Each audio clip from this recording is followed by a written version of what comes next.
Oke, ini adalah hari pertama terkait dengan pasca pengumuman shutdown secara resmi dan kita lihat data IDP yang relatif lebih rendah berarti memicu ekspektasi penurunan suku bunga yang lebih kuat.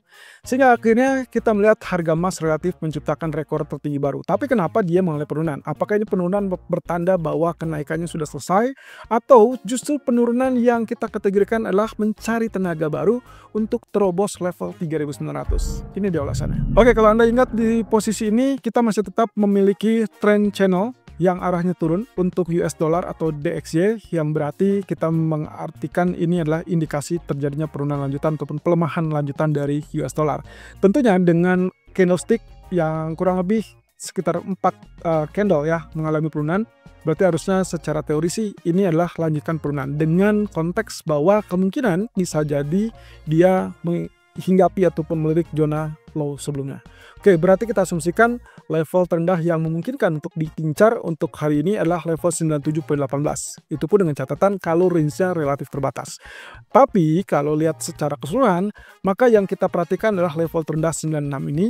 Kemudian kemungkinan dia akan diincar kembali oleh zona di sisi kanan. Itu berarti ada pengulangan, semacam koreksi yang mirip dengan apa yang terjadi di sisi kiri.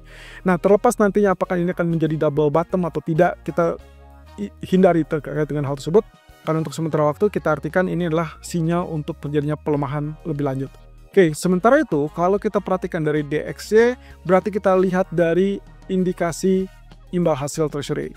Anda bisa lihat di sini yang kemarin saya sempat sebutkan bahwa kemungkinan kenaikan yang bersifat sementara ataupun terbatas terbukti setelah dia sempat gap up ataupun naik sedikit, kalau kemudian dia tidak mempan untuk penembusan di atas zona trendline kuning. Ya, artinya descending triangle-nya masih sangat-sangat kuat. Pasca dia tembus berarti dia adalah pull up, kemudian dia lanjutkan penurunan. Nah, ini yang kita pegang sampai beberapa waktu ke depan. Jadi intinya adalah selama dia tidak nyebrang di atas zona ini, teman-teman, kemungkinan potensinya adalah dia hanya akan melanjutkan penurunan dan kenaikan itu hanya memberikan sinyal terkait dengan pullback sementara. Nah, kaitannya dengan hal tersebut tentunya berarti kaitannya dengan pelemahan US dollar yang dimanfaatkan oleh pound sterling. Dan seperti terlihat di sini, dia mulai kenaikan, hanya saja sayangnya ekspektasi saya sebetulnya dia bisa lanjutkan kenaikan di atas 1.3530-an.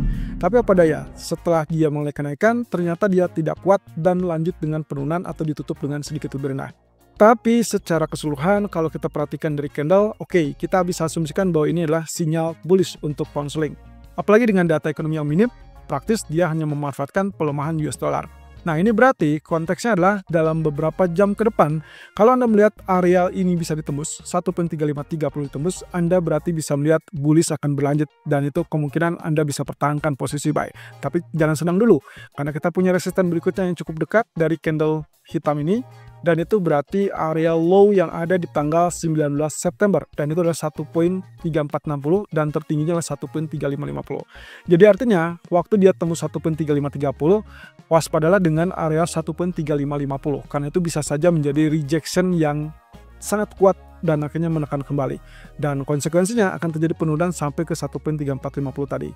Kemudian di grafik 4-nya juga, kalau misalnya kita perhatikan, asumsi saya adalah tetap dalam kondisi bullish memanfaatkan pelemahan US dollar. Berarti kalau gini, posisinya idealnya sebetulnya kembali dengan faktor pullback. Setelah pullback, lanjutkan dengan kenaikan sampai zona berikutnya 1.3580. Tapi apa daya, ternyata penurunan itu relatif terbatas, belum sampai ke zona ini, tapi kemudian lanjutkan kenaikan. So, strategi berikutnya teman-teman yang perlu Anda perhatikan adalah kalau misalkan dia dalam beberapa jam ke depan berhasil melewati 1.3500, ingat minimal 1.3500, Anda boleh langsung follow buy dengan target utama 1.3560, 1.3580. Kalau misalkan ternyata sudah mencapai zona ini, maka yang harus Anda lakukan adalah waspada, karena bisa saja ini menjadi rejection yang sangat kuat, mengingat ini adalah level 50% dari real body candle hitam sebelumnya. Berarti kalau begitu, buy masih relatif terbatas, masih cukup canggung, walaupun dengan status pelemahan US dollar. Nah, kemudian kalau kita perhatikan dari crude oil, sepertinya kita akan melihatkan dalam waktu dekat posisi crude oil akan pecah di bawah $61 dan itu berarti mengincar zona 60 ataupun bahkan 59. Cuman masalahnya adalah di zona kuning ini atau di zona orange ini kelihatannya agak sedikit bisa dibilang terlalu kuat ya. Tapi kalau misalkan kita mengacu kepada OPEC di tanggal 5 Oktober yang katanya akan memicu dengan kenaikan produksi lebih besar, baik itu 2 atau bahkan 3 kali dari pertemuan sebelumnya, maka kemungkinan harusnya kita akan dapatkan penurunan itu akan berlanjut di bawah level $60. Nah, sayangnya sampai detik ini kita selalu melihat ada benturan ataupun ya kita kategorikan sebagai support yang terlalu kuat ya di area 61. Dan kemarin sempat turun 61.30, tapi kemudian rebound, dan pagi ini sempat rebound sampai 62. Tapi pada dasarnya, kalau misalkan melihat dari arah pergerakan ataupun sentimen marketnya, sampai saat ini saya masih cukup optimis bahwa kita akan segera mendapatkan penurunan di bawah $60. Terlepas dari hal tersebut, idealnya memang terjadi rebound seperti yang terjadi tadi pagi, dan itu adalah zona sell kita. Atau kalaupun nanti terjadi pantulan, in case di sini tidak jadi tembus, maka pantulan berikutnya di area ini atau di area yang sedikit lebih tinggi.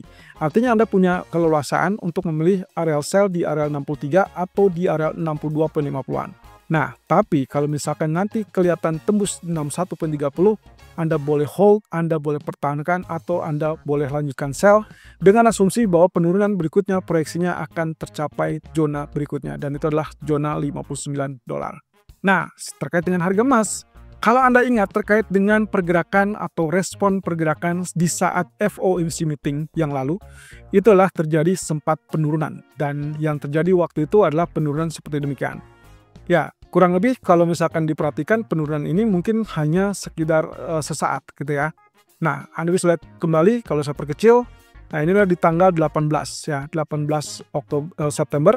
Kemudian ini juga terjadi kedua kalinya dan ini adalah ketiga kalinya. Oke, jadi kita asumsikan bahwa ini adalah efek dari FOMC. Lalu kemudian yang terjadi berikutnya di sini pun pernah terjadi koreksi ya di area 23 atau 22 September. Lalu kemudian yang terakhir adalah kemarin di tanggal 30 September. Artinya dari sejak beberapa kali terlihat correction ataupun potensi koreksi, Anda bisa perhatikan bahwa setiap penurunan ini langsung terbalas dengan sempurna dan bahkan bergerak lebih tinggi. Lalu kemudian yang kedua kalinya juga sama, bergerak lebih tinggi. Dan yang ketiga kalinya di tanggal 30 September juga bergerak lebih tinggi, walaupun ini sedikit saja dibandingkan low ataupun high sebelumnya.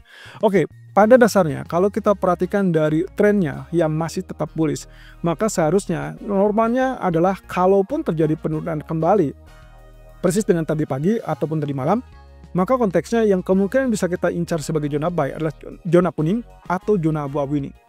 Di mana zona abu-abu ini kurang lebih mirip atau kurang lebih dekat dengan support trendline yang berwarna biru. Ya, artinya kalau kita asumsikan ini sebagai penurunan koreksi, maka berikutnya yang terjadi yang kita bisa harapkan adalah kenaikan yang lebih tinggi seperti kasus-kasus sebelumnya. Sehingga ini akan memudahkan dia kembali naik dan menciptakan rekor baru dan tembus 3.900. So, hari ini tetap confirm buy dengan asumsi bahwa level buy yang bisa diperkenankan atau yang relatif diperkenankan atau relatif aman dan low risk adalah pertama zona kuning, dan itu ada di kisaran 3839 sampai 3848, atau zona abu-abu yang ada di 3808 sampai 3821.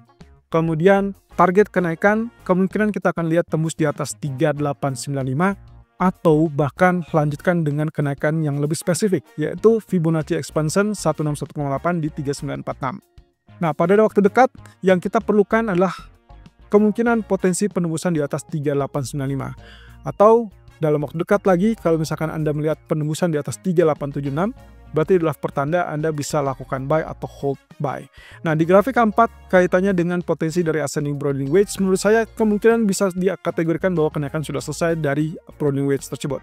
Tapi terlepas dari itu, maka yang perlu Anda perhatikan bahwa pertama yang kita perhatikan di sini adalah big trendnya yang masih menunjukkan arah kenaikan ke atas. Sehingga dalam artian dalam ini posisinya masih tetap potensial untuk melanjutkan kenaikan walaupun diganggu dengan potensi koreksi. Jadi koreksi terbatas, Anda masih bisa tetap lakukan buy.